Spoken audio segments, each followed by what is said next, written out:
Hey folks, Justin Lutz here, founder of Strong Bong Barbell Training. We're the only barbell training club in Siem Reap, Cambodia. Our mission is to make Cambodia strong again by teaching the squat, press, bench press, and deadlift. Thanks for training at Strong Bong, where physical strength is the most important thing in life.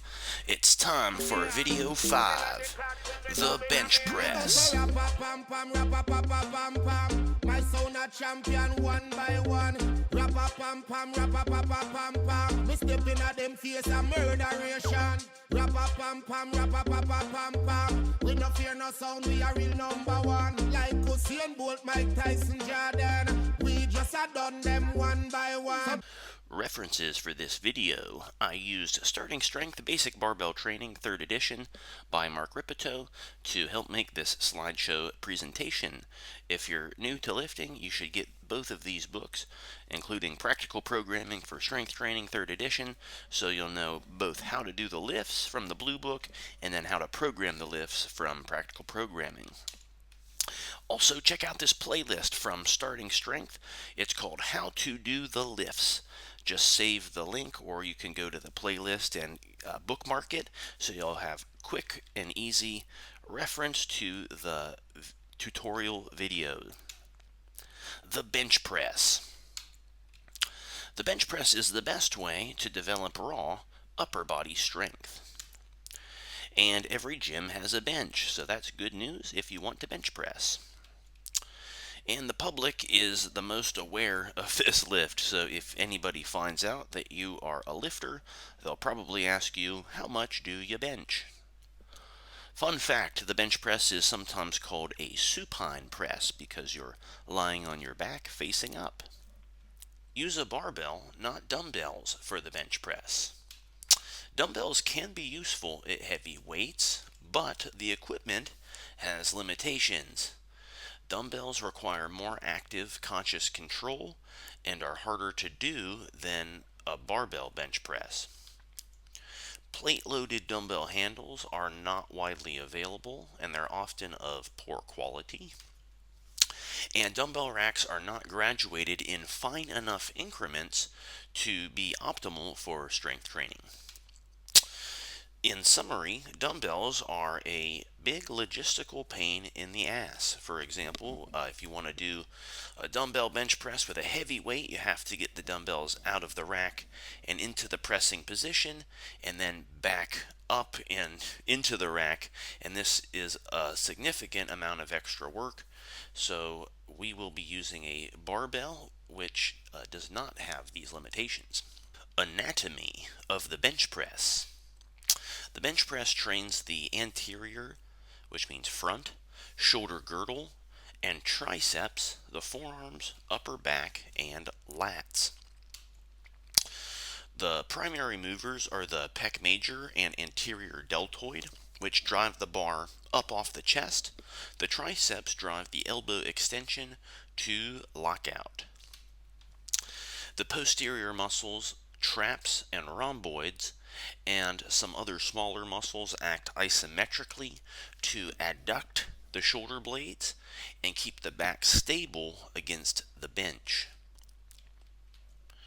The pec major helps stabilize the rib cage into the arched position. The posterior rotator cuff muscles stabilize and prevent rotation of the humerus during the movement. The lats. The lats rotate the rib cage up and arched relative to the low back, and this decreases the distance that the bar has to travel. The lats also act as a counter to the deltoids and prevent the elbows from adducting, which means rising up towards the head, while the humerus is driving up, preventing the angle from changing during the lower part of the range of motion. So, in other words, remember the lats are doing a certain amount of work during the bench press as well. It's not only your chest, it's not only your shoulders. The legs act as a bridge to the ground, and they help stabilize your body during the bench press. The neck muscles contract isometrically So this is why bench pressing makes your neck grow bigger. Equipment for the bench press. A power bar is recommended. It's not necessary to spend lots of money on an expensive Olympic bar.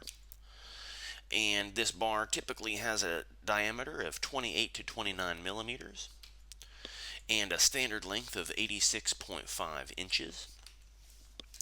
Lighter bars are available. Most bars are 44, 45 pounds, 20 kilos. By the way, there's 2.2 pounds in 1 kilo.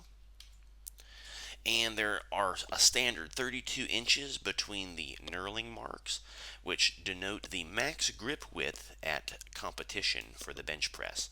Not that we're recommending you compete in the bench press competition, but that's what those marks are for. That's the max grip width.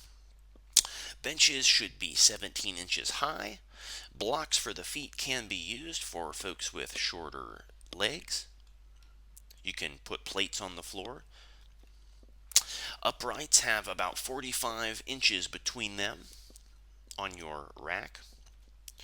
Plain wooden benches are good. Also, vinyl seat upholstery is a very good material for the bench. You can bench press inside of a power rack, and this allows you to use the safety pins. Safety and spotters are a very important topic for the bench press.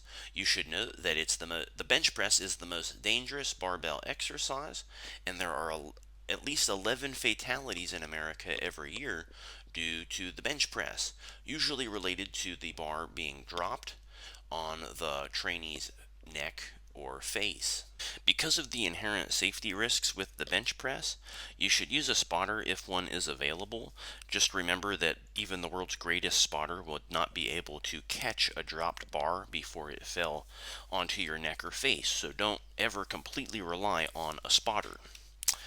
The spotter mainly is there to cover the racking and unracking part of the lift, and this is because the hooks are several inches behind the lifter's shoulders or the balance point. So when you take the bar out of the hooks and when you put it back, there's a brief period of reduced stability where it's not aligned over the shoulder joints, and that's where the spotter should mainly assist. Spotters are not absolutely necessary if using a power rack, because a power rack has these safety pins that can be set to the appropriate height. You just need to be careful that you set them up correctly before you start benching with heavy weight. Bad spotters are dangerous and can cause problems, so make sure that your spotter is educated. There's a whole nother topic of how to spot correctly, which I would encourage you to look into. But for this video, just know that your safest option for the bench press is to use a power rack with the safety pins set at the correct height, and to use a spotter on either side of the bench press. So ideally, you would have 2 spotters. Learn to bench press. Here's a link to the YouTube video from Starting Strength called Learning the Bench. I've taken these steps and put them into a slideshow for your easy reference. Start with your feet flat on the floor with your shins vertical. Upper back will be flat against the bench. Lower back in an anatomically normal arched position. Your grip will be 22 to 24 inches between the index fingers. And this will result in vertical forearms when the bar is on the chest. You'll have a slight internal rotation of the arms as you take your grip on the bar. This is called a pronated grip. You'll fix your gaze on the ceiling.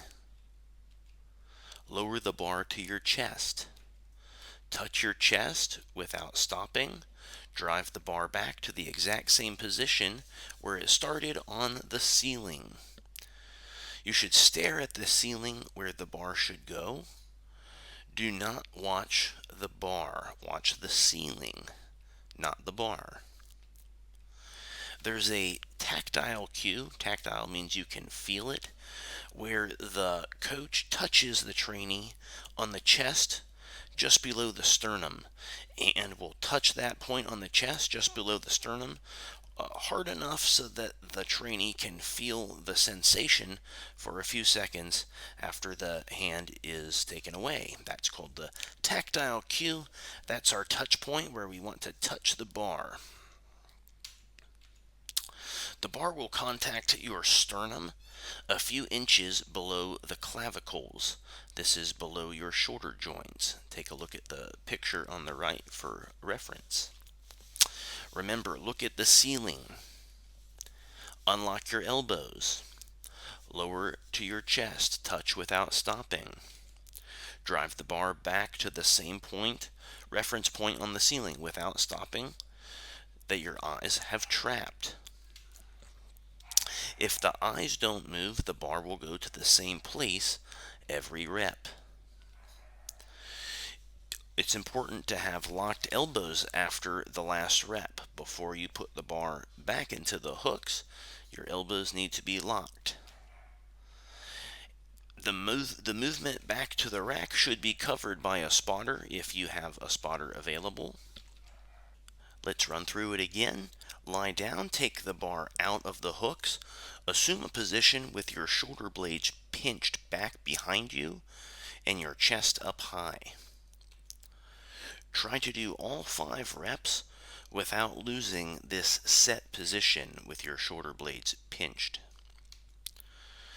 Your legs drive the force horizontally against the floor.